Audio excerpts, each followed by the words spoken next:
computer. Yeah, that's okay.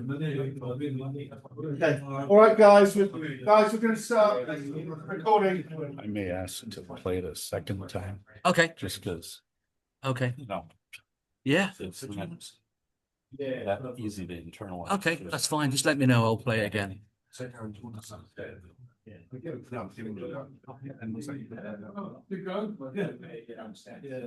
Good morning.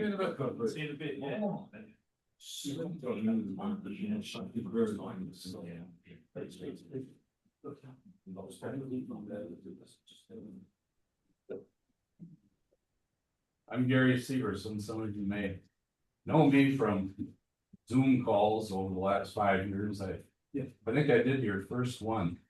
You did? In April, May 23rd of 2020. I raced back to Minneapolis. I've been marooned in New Orleans with a knee infection, and my son had a disc infection in his back. So I was stuck down there during COVID. So I got to hang out in New Orleans looking at a lot more of Oswald's haunts than I had been up to that time. So anyway, I'll also make a PowerPoint down there, which I then showed May 23rd of 20. And well, fast forward from there.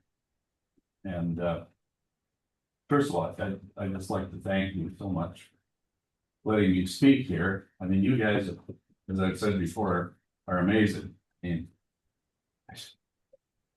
to be in the UK and have this much interest and motivation and research about this event, it almost seems like the UK and the United States are still part of the same entity. Careful. Yeah. Yes, that's a slippery slope. So anyway, as those of you know that have spent time on our Zoom calls, my wife and I are celebrating our 50th. So that's part of the it's part of the reason we're here. When I told her we didn't celebrate our 50th until our 51st year, so there's this conference in Shakespeare's hometown or close to it. How about we celebrate? We'll go to Paris first for the romantic part, and then we'll go here for the second. This is pretty romantic. So lots of good reasons to be here. And as I said, a lot of the Zoom calls or Zoom sessions, I've exculpated how the heck I came still be here 61 years later after I accidentally on purpose breached a JFK speech in Grand Forks, North Dakota with a buddy who just passed away 2 years ago. But at any rate, we did that, and we became, or at least I became, like Richard Dreyfuss in that movie Close Encounters of the Third Kind, where he has this sort of unconscious motivation to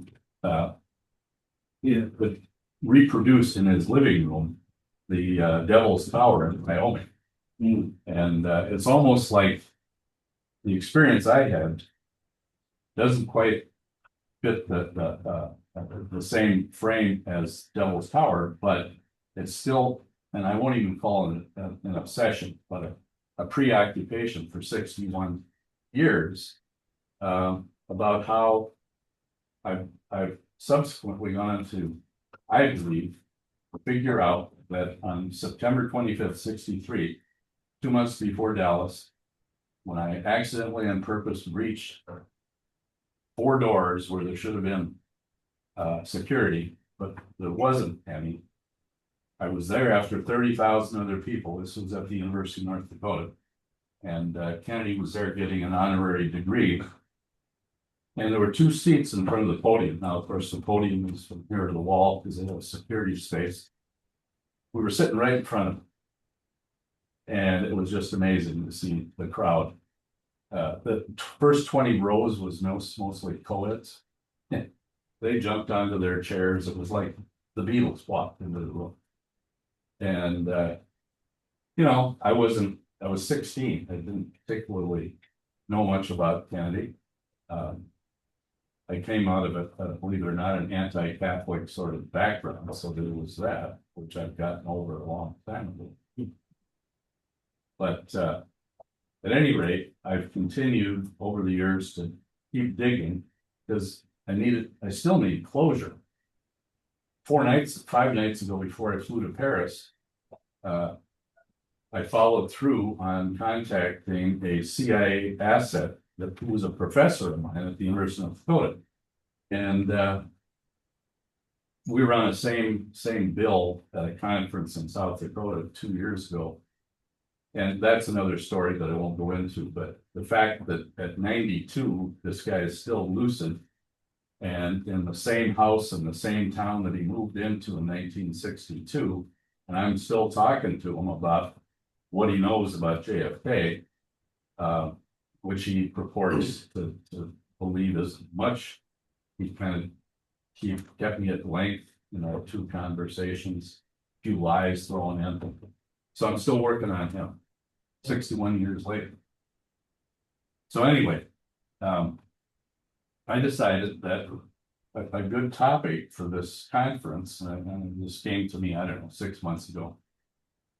There was a guy that I interviewed in about 1995 called Morton S. Levine, living in a suburb of Minneapolis.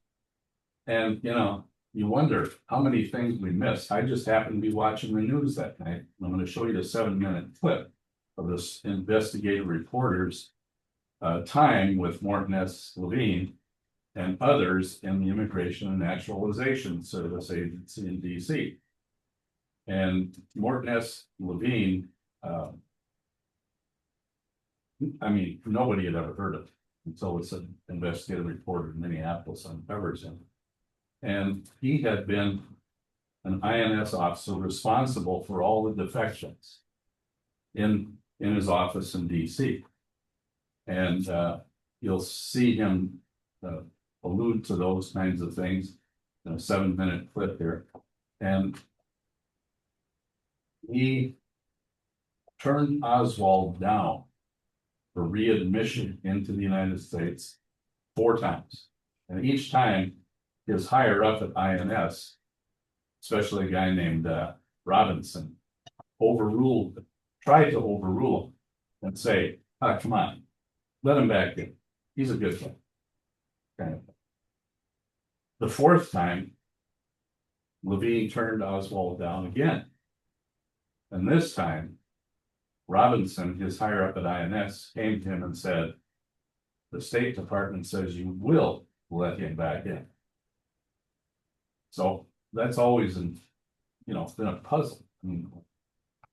Why was he overruled? He never found out. And maybe it's still possible to figure out just what happened there. So I decided to look into some of the people that I was able to ferret out of records who testified to the Warren Commission and had a hand in greasing the skids, so to speak, to let Oswald back into the U.S. by giving him his passport back. And I'll have more to say about that. Let's watch the video. WTCN TV, Channel 11. This is Carol 11 News, Top 10. It's now called Carol.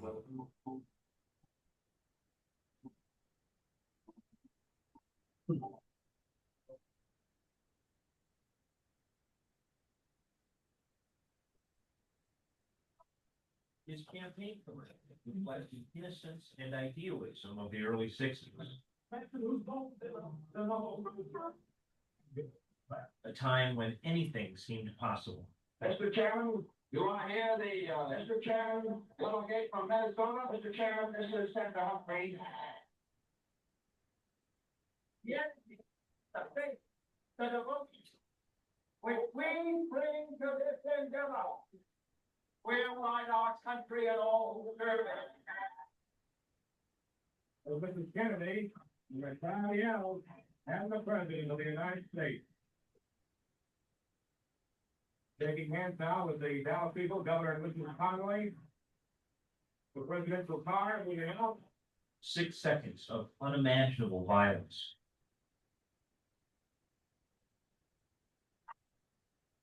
And then time stands still. You have this from what? Government sources now confirm that President Kennedy is dead. But could this terrible tragedy have been avoided? Documents obtained by Carol 11 News reveal for the first time how a Minnesota man with the initials MML nearly changed the course of history. Remember those initials, MML. Now, here's what happened. 2 years before the assassination, Lee Harvey Oswald was in the Soviet Union, desperately trying to get back into the United States. At that point, someone at the State Department wrote this letter. The letter asks that certain sanctions be waived so that Oswald, with his new Russian wife Marina, could return home. Previous requests had been denied by the U.S. Immigration Service, denied by an officer with the initials MML. So who was this MML blocking Oswald's return? It was this man, Morton Melvin Levine. I wanted him kept out of the United States, but there was enough there for me to think this man could be very dangerous. Levine is 80 years old and retired now, living in Minnetonka.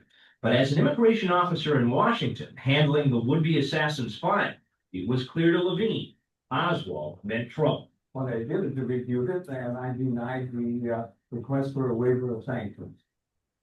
And effectively, that should have kept Lee Harvey Oswald out of the United States. That's correct.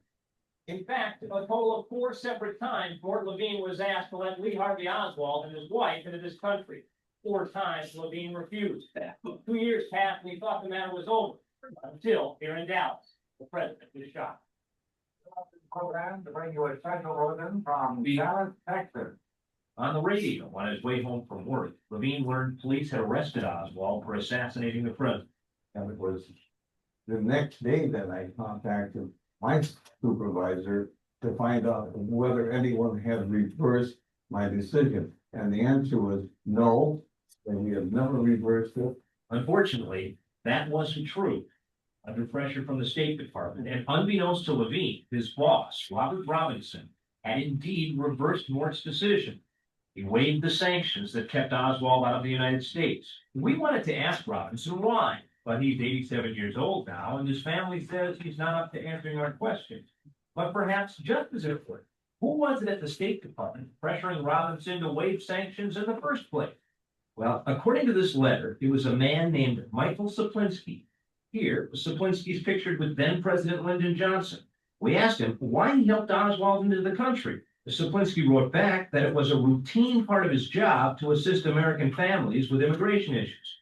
But Saplinski insists he does not have any recollection of intervening on behalf of Lee Harvey Oswald or his wife Marina. That's even though here's Saplinski's signature at the bottom of a letter asking for Oswald to be allowed back into the United States. So I don't think anybody would want to admit that they were in part responsible for getting Lee Harvey Oswald with his wife to the United States. United States District Court. Minnesota's newly appointed federal judge, John Thunheim, knows as much about the Kennedy assassination as anyone. You may be seated. But even Judge Thunheim didn't know Mort Levine's story about Lee Harvey Oswald until we told him. I don't know that it was looked at that closely. I think it's always been a fact of some curiosity about how he got back here quite easily, along with his Soviet wife. Call to order this public hearing of the Assassination Records Review Board. Now, Thunheim says, he and other members of a special review board will take a careful look at the whole waiver of sanctions episode. Well, certainly the board's role in something like this is to do our best to find any additional records, any additional information that could shed light on this issue.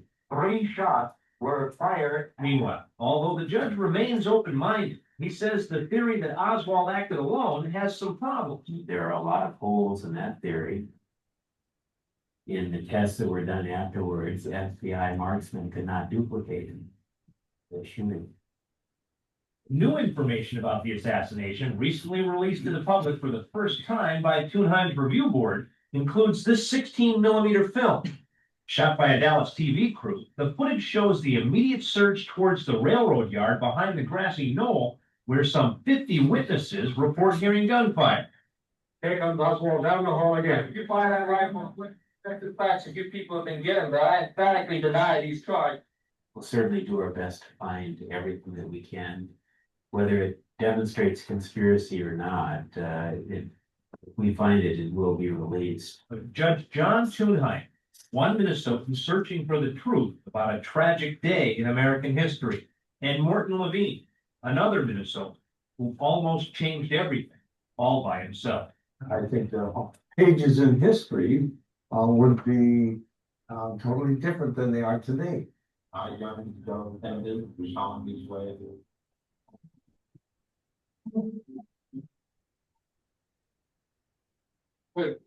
Gathering for the. Well, like I said, I just happened to be watching TV that day. If I hadn't, you know, this Martin Levine would still possibly be totally obscure. And when I called Care 11, great name for a TV station, right? Care 11. How they pulled that off, I don't know. But at any rate, I called the station and I said, who is this guy? I want to interview him. How can I get to him? They actually gave me his, or they checked with his daughter.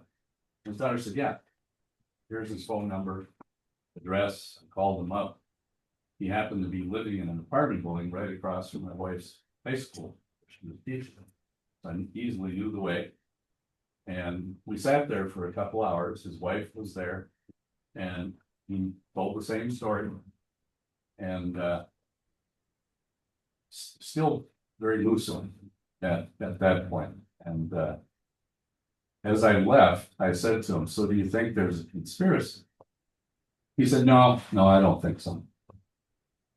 Well, as you think about those kinds of things over the years and other things enter the equation, it starts to change everything about how you see an event like this. And his desire, his interest, his motivation to turn Oswald down 4 times. He was in charge of defectors. At INS, his office was the last one, last word, until the State Department intervenes through the Michael Saplinski, you see that. So I started to look at Michael Saplinski, discovered not anything earth-shattering, that in fact he was a Polish emigre, came to the US, very anti-communist, right wing. So there he is in the State Department, and he's in charge of security and anti-terrorism. And so that's how he's functioning. And for him to say, well, you know, it's our job to keep families together, that rings hollow, if you ask me. And so the suspicion is increased that there's more going on. And, you know, he passed away. I never got to him for any direct contact, but I think that the Levine's conservatism when it came to, you know, a statement like, well, he was a traitor to this country. Sure, he shouldn't be allowed back in. I'm going to turn him down. Well, that says something about his politics and his lack of interest in it as a conspiracy. And so I don't think it tarnishes at all the experience that he had, because he still reported that I turned him down 4 times and still got overruled. Well, I decided to look at, try to find out some of the people that were seemingly instrumental in overruling them through his boss at INS, Mr. Robbins. And I found a few people.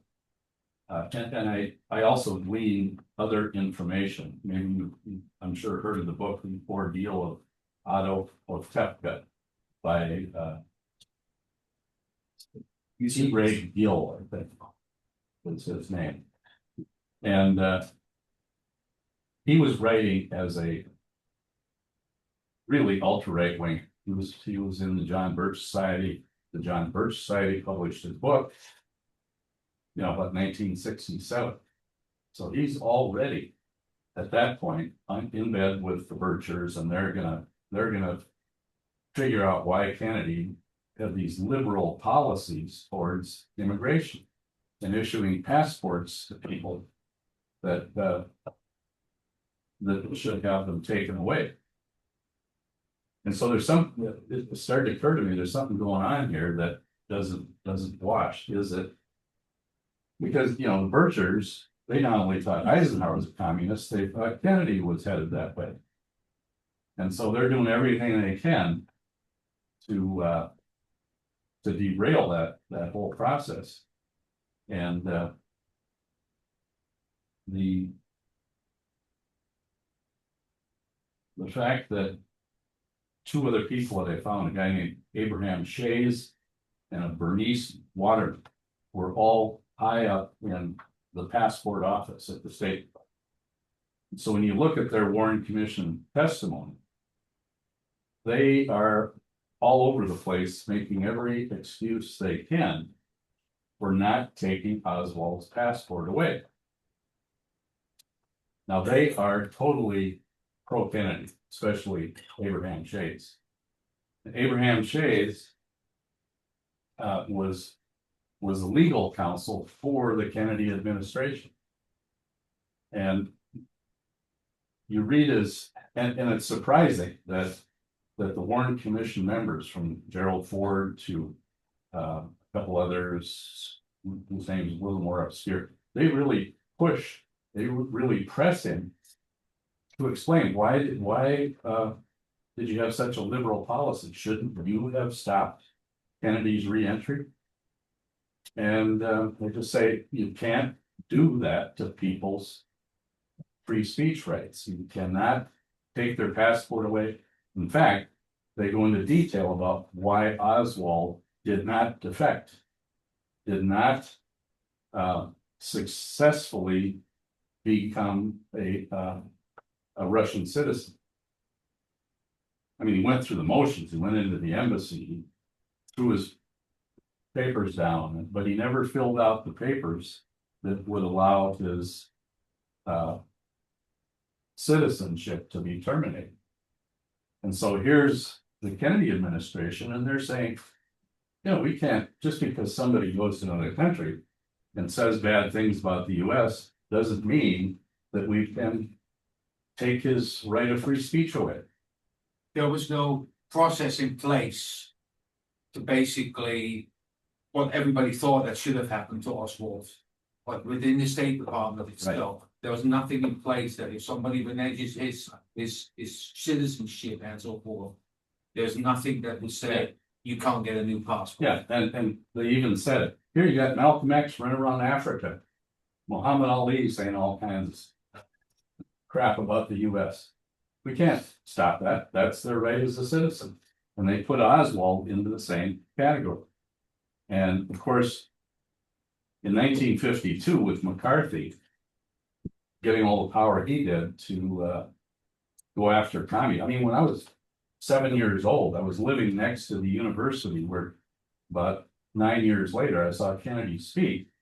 But I had buddies whose fathers were professors. This is at the University of North Dakota, about 300 miles northwest of Minneapolis.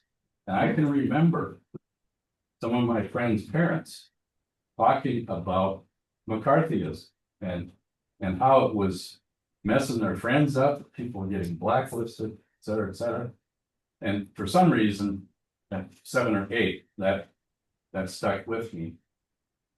And so it was so pervasive in the United States, that is McCarthy's attitude about liberals and leftists. And I mean, it was more extreme probably than our present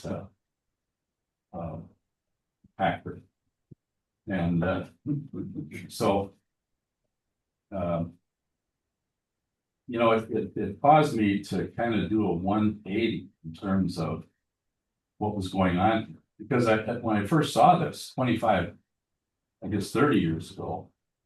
Since then, I've always kind of decided that because Morton Levine had a problem with him being overruled, then there must be more to it in terms of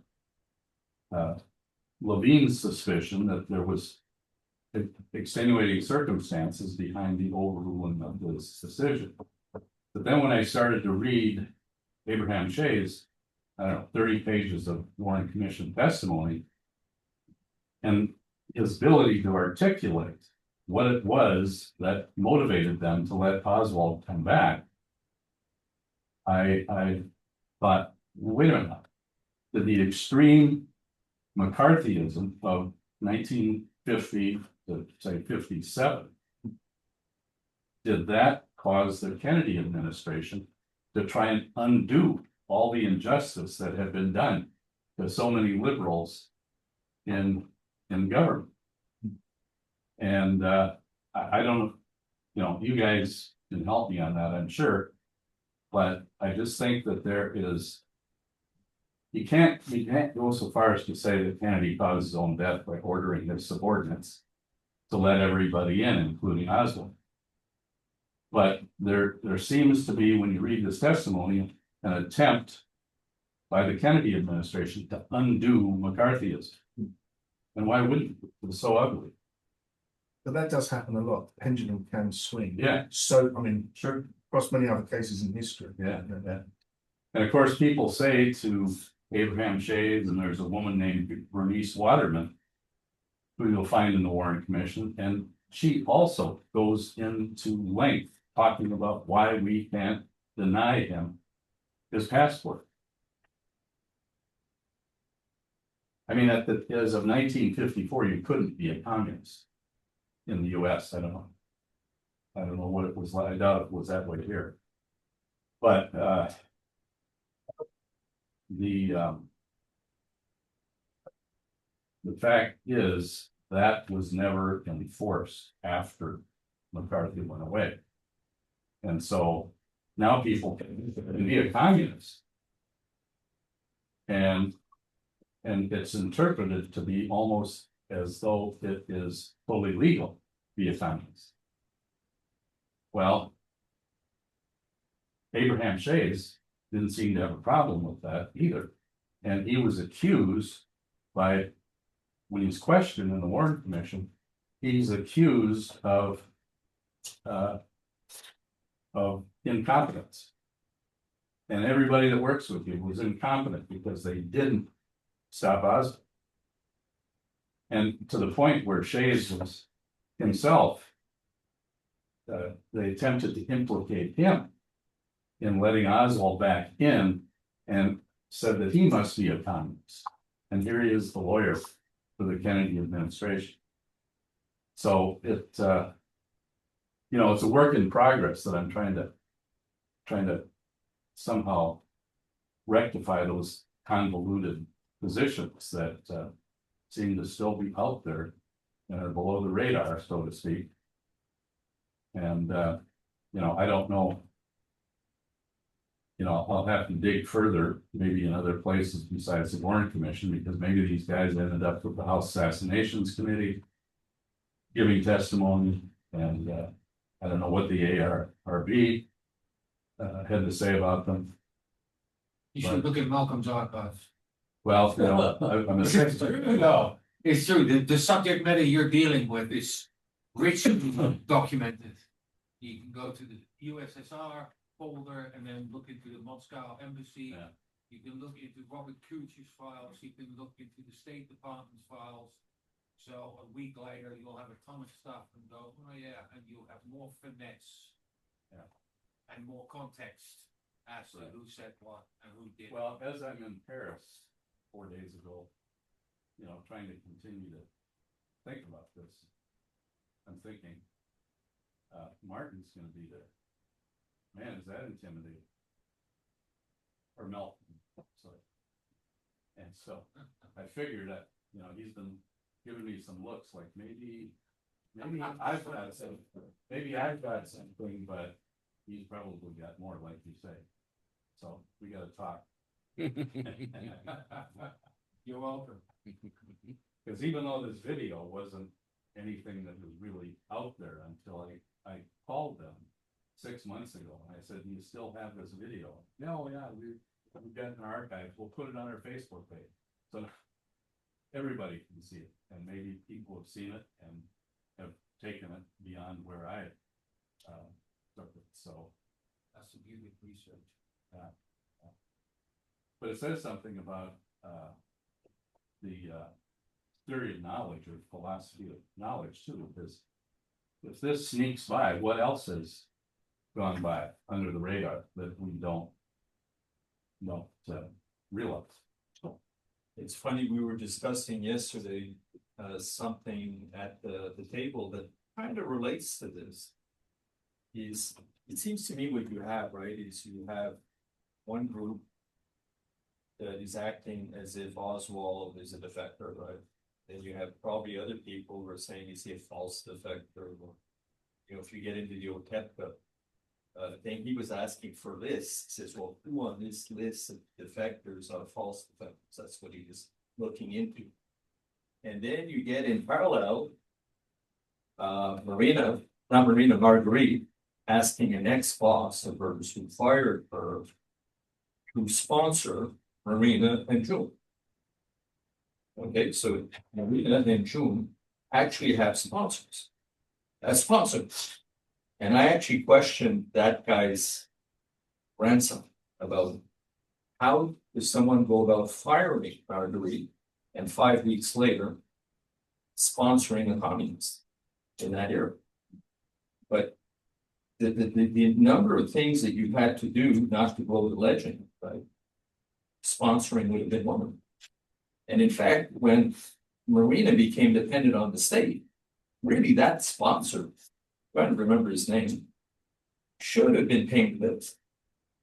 That's what sponsoring is all about. So you might want to read that article about Marina's sponsor and Oswald's fifth wall, because the guy I was questioning at the end, he says, "Oh, by the way, did you know that Marguerite stole my granddad's wallet and gave it to Lee Harvey Oswald? At that point, been identified with 5 wallets. This was the 6th one.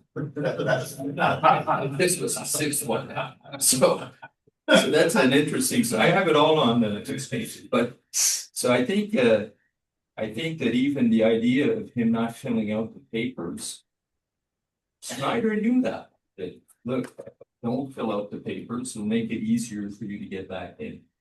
Right? Don't fill out the papers. So he says it's a Saturday. You can't do that. Yeah. Saturday. Yeah, right. Nobody here knows how to. So I think there's probably, if you go on Levine, he's acting the way only would have. But Otepka is probably, or others are probably saying, well, okay, we have to bring him back in sometime. His mission's over. At one point. Yeah. I don't know if No, that's people good. agree with him, but it seems to me that's why you have 2 different attitudes towards Oswald. Yeah. It seems that, like I said, the desire to soften McCarthy's, get rid of all those bad acts, made life miserable for Kennedy when he was, in Congress and so on. Lots of people became blacklisted all over the country, universities all over. So there is that the Kennedy administration lawyer seems to be intent on helping the Kennedy administration undo that image, that bad reputation in the US. You have Martin Levine's track record with other defectors. In other words, was he objecting if he's in charge of defectors and he's rejecting Lee on the basis of being a defector? Well, I mean, at that simple level, then he would have been rejecting lots of factors. Or, so two questions, was he rejecting, 90% of defectors, or if you wanted to come back? And secondly, was his basis of rejecting that he was a defector, or more specific details? Yeah, see if I can. When you read the Warren Commission testimony of these people I just mentioned, they make no mention, I can't find any mention of Morton Levine. Now, how could they not know that INS had rejected him 4 times? Now, maybe there was some other forum where his name did come up, or the INS did come up. But basically, the people that are questioning Abraham Shays, Bernice Waterman, their contention is, you turned down all kinds of other people for lesser offenses. You took a passport away from a professor who went to Moscow, and he was doing nothing, and you took his passport away. So why would you do the same thing with somebody who has actually supposedly tried to renounce his citizenship? So there's that, and I think, if Levine had turned him down 4 times, he must have turned down others that have the same profile. You don't happen to know, to start, you don't happen to know whether he was involved in Robert Webster return? I don't. I would assume, since it's about the same time, he would have had some reason to be in the loop. I understand that the State Department not only let Oswald back again, but also gave a loan to the Oswalds to help them settle back into the United States. Was that unusual? It's about a $1,500 ticket to get back. Yes. That is unusual. It struck me as being That unusual. amount of money. Yeah, they had something to say about when he would pay it back, like immediately, or even well, obviously not before he left, because he needed it to get here. But they were pretty open about the requirement that it be paid back sooner than later. You were saying about people going out saying bad things about the United States, and how obviously work to get away from that image and let people back in. But Oswald wasn't just saying bad things about the United States, he was actively telling them that he had already given unnamed or secrets to unnamed Soviet officials. Doesn't that tantamount to treason? And should he not have been arrested inside the embassy for doing so? Yeah, and that's what the congressmen were saying. We're interviewing, especially Shays. Shays was saying, no, we don't know that he actually. He said the Russians really didn't get much out of Oswald, and they weren't that interested, but when you see the list of stuff that he supposedly knew, locations of bases and altitudes and all that stuff, it really does seem like they're greasing skids and being willing to overlook all that stuff because they didn't want to interfere with his free speech. I don't know. No.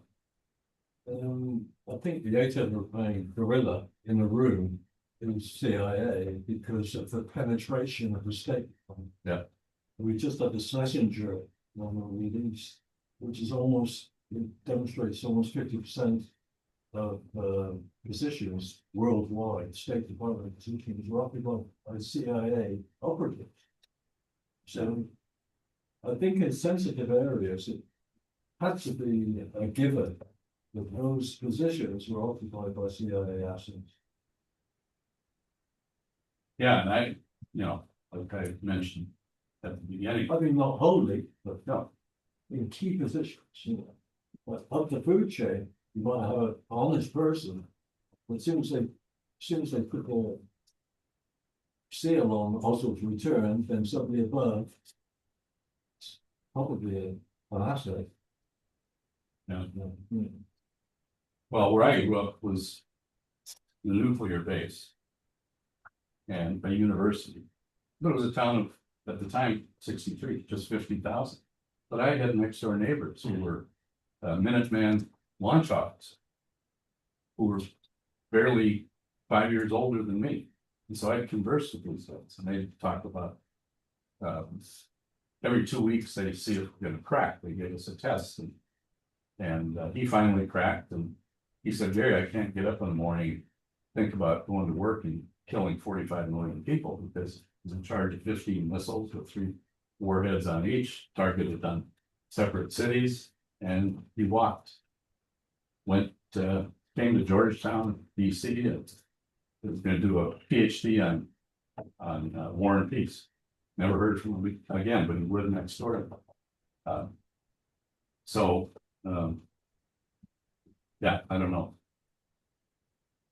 I had professors who would say things about other professors that I also know. And we all know that that's a natural to be a CIS. But they have a terminology, their own terminology is professor in residence. Yeah. That's what Okay. the best thing. Yeah. And when I talked to this guy the other day, that had been my Western civilization professor, he was like, I said, do you think there was a conspiracy? Well, no, I think I'm satisfied that there was. 92 years old. He lied to me about whether or not he was at the speech that I was a 16-year-old. Went through security just by luck. And he told me 2 years ago when I asked him, I said, were you there at that speech? And no, I wasn't there in 62. I said, but it says in the program in this conference that you arrived there in 62. And just as I was going for the jugular with that, an announcement came over the intercom saying there was a ceremony in the atrium that we have to start. He got up and walked away. 2 years ago, so I called him 4 days ago, just so I'd have some ammo talk here. And he just really kept me at arm's length. And I hope you enjoy your trip to Europe. And and what he doesn't know is not only did I come back to the guy that was in charge of security that day that I breached 4 times. I'm going to see him again in September when I go up there almost to the Canadian border to see to have my high school reunion. He's still living in the same house 60 years later. House I grew up in, my brother still lives in, it's 3 blocks away. I'm going to find him easy. It'll be easy to knock on his door and say, I went to that conference in UK, and here's what I learned. What do you think about it? Just let him hang himself with his own arguments. But it's amazing how easy it is to get to people. So you're just paying attention. Or if you're like Richard Dreyfuss and they're obsessed with. I am. I built that mud mountain on that table. But I was doing this damn thing, this all stop. I was working. I was building a mud mountain twice the size of Richard Dreyfuss. Come on, eat your heart out, son. Because I'm an addict. Did your family move out? No, but they understood exactly what I was on about. And in 1962, Oswald gets his passport for 24 hours, right? Yeah, after a lot of rigmarole though, so we always hear that, why did Oswald get back into the country? So he did. He was turned down 4 times by INS. And then finally you see all this back and forth in the State Department about why we can't deny him his passport because he didn't really renounce his citizenship. We can't do that to Americans. I like that. It's unconstitutional to take away those rights. I remember reading somewhere quite a while ago that the woman who was in charge of issuing the passports, wasn't she some sort of like demon anti-communist? Yeah. And something like that rings a bell. And she was known for denying people passports. Yeah, I didn't get a chance to look into that and forget her name now. It's not this Bernice Potter. It's somebody that the Warren Commission apparently didn't interview, but her name escapes me right now. Because on his passport application, it states that he wants to travel to Cuba, doesn't he? Or Russia as well, the one in 62. Well, somebody, actually, you know, the name, Linda Zimbardo Parziani. Yeah, She had sent me a document a few months back, and I just looked at it this morning. And she said, here's this document that, in this two, 3 pages, in the middle of the page, it says Oswald's 5 passports, or Oswald 5 passports. She said, this is pretty cryptic, that could me. Maybe never run across that. No. So, you know, maybe there's a relationship there trying to get into Cuba and various places. But, how much time? Well, you've got plenty of time, I think. Are there any more questions? I've got one to make earlier. My understanding was that Oswald was an FBI resource, and there was a file on the FBI. And there's large suggestions that it was something to do with the O&I, and it's referencing going to Russia was a form of sheep dipping to disguise them back in the USA. For whatever operations you want to get them on, which you saw among the Cubas operations it's on them. And going back to the OSS and Alan Dulles in the OSS, and then based on the CIA, during that period, at the end of World War II and into the late 40s, NATO had a project called Operation Gladio, which was designed around the concept of sleepers.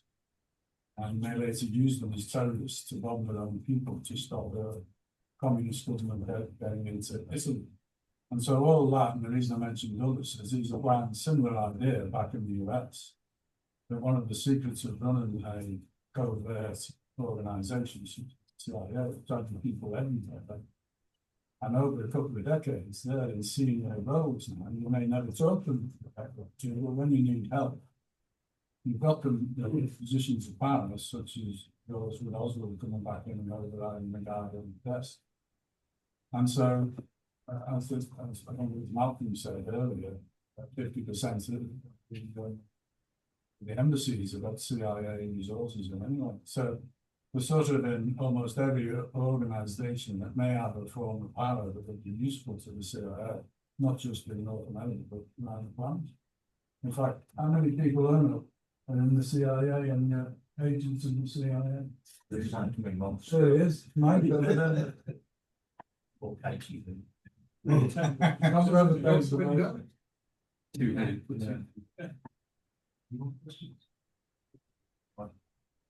Yes, Gary. Yeah, I saw a statistic some time ago, probably at one of these conferences, on the big increase in defectors, the Soviet Union, in the late 1950s, that the Marines, which obviously Oswald was one and the most famous. So do you know if there were any cases of any of those in that period who also tried to get back in, and if so, how many got accepted? Oswald, it took 4 attempts. I don't know anything about that. Yeah, I can't say I've pursued that very much. Yeah, I don't even know if it's documented. Yeah, it seems like Webster was involved in trying the same thing, and there must be others. But Mike, okay, I recall an incident in the Warren Commission that Marina Oswald tried to explain how she met Lee Harvey Oswald, and she said something about how he was there for a trade fair or something. But it was actually Robert Webster's byline, not Lee's. Where did she get that? Well, I don't expect an answer. Well, maybe she dated him first. Right. Let's see. Well, you know, I think it was on the 50th in Dallas. I ended up spending 4 days with Ernest Tovitz. Totally by accident. It was 30 degrees that weekend in Dallas. I should have stayed in Minnesota. You know, where it was probably 0. Or no, I should say 32. In Dallas, it was windy and cold. A guy that spoke to your group, I'd say 3 years ago, John Dwayne Williams, who's published in the Healing Plaza Echo and so on. He and I were in the hotel that the conference was originally going to be in, just off Healing Plaza, the Lawrence Hotel. And the conference was kicked out of the fancier hotel and ended up in a nice hotel with a big room. And so because it was so dang cold, we ended up giving to Tovitz a ride back and forth. So we started going around the city, and he was acting like, geez, you guys are acting like a bunch of tourists over the murder. And he didn't say that, but it was pretty aloof. He's a neurologist, researcher, and the long and short of it is, I just let him talk. I didn't press him on what he knew about Oswald when he was hanging out with him in Moscow so much. But what he said was, we're sitting listening to somebody speak, and he says, would you take me back to the hotel? It's about 6 blocks away. Too cold to walk. So we jump in the car, go to the hotel, we get a dolly and haul down at least 100 books of his. And he said, there's some guy in the back of the room selling my book for $60. He was upset. He says, I'm going to give these away. So we get back to the conference, and he talks to John Judge about having a minute to get up in front. And he does, and he says, folks, as soon as this is over, I'll be out in the atrium and I'll autograph your book, and it's free. So this is how he was derailing the guy selling the books out. I bought one of those books, Gary. That day? Tovitz, yeah, that day. Yeah. So So he gave me 3 of them. you got 3. Yeah. I didn't have to pay a dime. Yeah. Well, so he finished that, and we proceeded to jump in the car. I actually had a student from John F. Kennedy High School in Bloomington, Minnesota, where I taught, who was with us. And there's my high school student sitting in the back seat with Tovitz, and John Williams and I spoke to you, were in the front seat, and we go to the famous restaurant, Italian restaurant. Zen, Zen. And we're eating and we're sitting there, and the manager comes over and he says, yeah, that room over there is where the assassins hung out for a couple of days before and after the assassination, you know. I mean, it was a young guy, he was just repeating. Yeah. And but Ernst was sitting there after we finished eating, just very quiet. And I got up and I was walking. It was a bar next to the restaurant that had every celebrity that ever come to Dallas on the walls. It was a place to be. And I'm standing next to John Williams in that restaurant. I looked through the door and I'd see Tovitz still sitting there, very quiet. I said, what's wrong with him? He says, I don't. And then it hit me. Here we are, acting like a bunch of tourists, and this is the hour that Oswald was assassinated. And we're in the place where some of the culprits had been hanging out. And I went, sat down next to him and said, Ernst, geez, I'm sorry. He said, don't worry about it, it's a long time ago. So that tells me that his relationship with Oswald was legit, and that he was not only protecting Oswald, but believed that he was framed. Now, he never said that, but it was just such a moving moment to hear and see him react that way. And give us books away. Even though the next day we walked around downtown Dallas.